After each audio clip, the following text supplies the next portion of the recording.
নমস্কাৰ আপোনালোক সকলোকে মোৰ ইউটিউব চেনেল ডিপি ইনফো ইণ্ডিকেটৰ এই গুৰুত্বপূৰ্ণ ভিডিঅ'টোলৈ স্বাগতম জনাইছোঁ।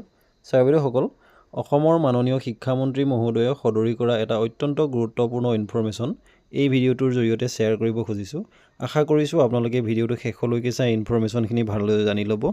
লগতে ভিডিঅ'টো সকলো শিক্ষক বন্ধু বান্ধৱীৰ লগত শ্বেয়াৰ কৰিব যাতে সকলোৱে এই বিষয়ে জ্ঞাত হ'ব পাৰে।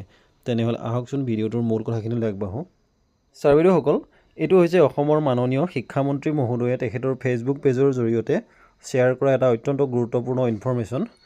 ইয়াৰ মূল কথাখিনি হৈছে যে যিসমূহ শিক্ষানুষ্ঠান বা যিসকল শিক্ষক প্ৰাদেশিকীকৰণৰ আওতাৰ পৰা বাদ পৰিল তেওঁলোকৰ বিষয়ে হায়াৰ এডুকেশ্যন আৰু এডুকেশ্যন ডিপাৰ্টমেণ্টৰ লগত ইতিমধ্যে মাননীয় শিক্ষামন্ত্ৰী মহোদয়ে আলোচনা কৰিছে আৰু তেওঁলোকৰ প্ৰভিন্সিয়েলাইজেশ্যনৰ যিটো বিষয় সেই বিষয়টো যি কেবিনেটৰ ছাব কমিটিত উপস্থাপন কৰিম বুলি কোৱা হৈছে। গতিকে ছাৰ বাইদেউসকল, প্ৰাদেশিকীকৰণৰ আওতাৰ পৰা বাদ পৰি ৰোৱা শিক্ষানুষ্ঠান তথা শিক্ষকসকলৰ বাবে এইটো এটা ইতিবাচক খবৰ হৈ উঠক, তাকেই কামনা কৰিছোঁ।